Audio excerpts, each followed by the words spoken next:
Slogan তো দেন বাইরে বলেছেন স্লোগান তো দেন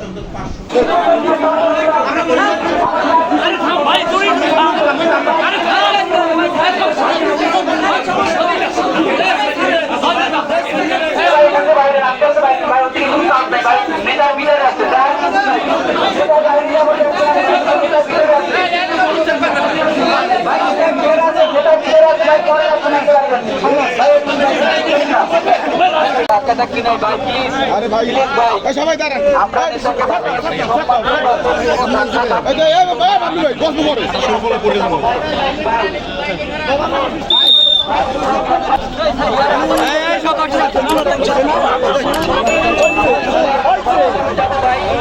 অনেক কেউ জানে না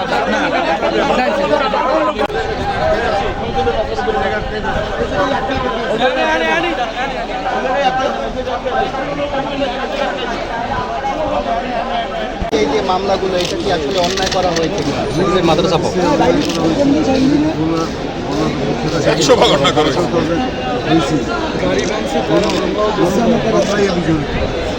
মামলা হয়েছে প্রত্যেকটাই ব্লক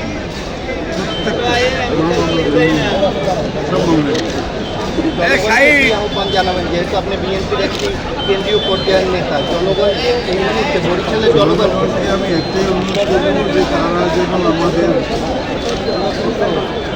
দলীয় সিদ্ধান্ত মেনে চলে।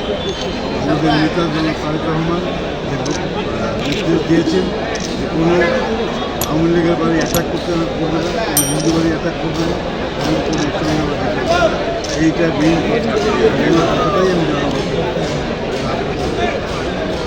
পুরো মামলার বিষয়টা জানতে চাচ্ছি এবং আজ আদালত কি রায় দিল।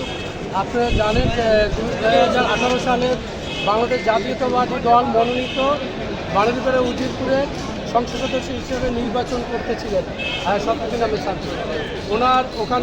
ওনার মিছিলে হামলা করেছে প্রতিপক্ষ আওয়ামী লীগের যে শাহ আলম সাহেব, তিনি হামলা করে তারপরে ওনার নামে 7টি মামলা, যে মামলাগুলো গায়েবী মামলা হিসেবে চিহ্নিত, সেই মামলা দিয়েছিলেন। এবং উনি যাতে বাংলাদেশে না থাকতে পারে সেই জন্য ওনাকে বাংলাদেশ থেকে এক ধরনের বিতাড়িত করা হয়েছিল এবং অজস্র মামলা দেওয়া হয়েছিল। এবং মামলার পর ওনার বাড়ি এবং আসবাবপত্রের উপরে হামলা করা হয়েছিল এবং ওনার 13টা গাড়ি ভাঙচুর করেছিল। হ্যাঁ, এগুলোর পর আপনারা জানেন যে এখন এই 5ই আগস্টের পর যে সরকার এসেছে, সরকার বলেছেন যত গায়েবী মামলা আছে সেই মামলাগুলো প্রত্যাহার করতে হবে। মাননীয় আদালত সেই জন্য ওনাকে এই মামলা থেকে জামিন দিয়েছেন এবং আগামীতে বলেছেন 4 তারিখ অব্যাহতি শুনানি হবে। এই কোর্টে মামলাটা আসলে কি ছিল? সাইবারের? এটা সাইবার মামলা ছিল। বাদী কে ছিল?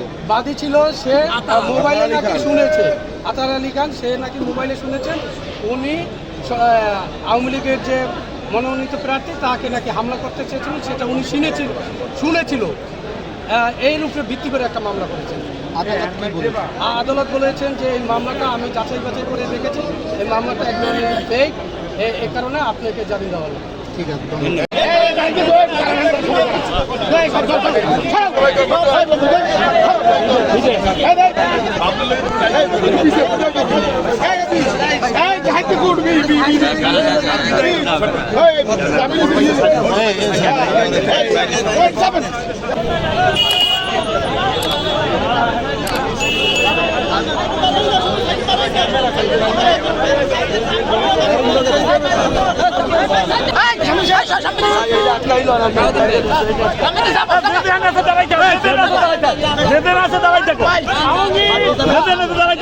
সবাই গাড়ির লোকে যাইও না,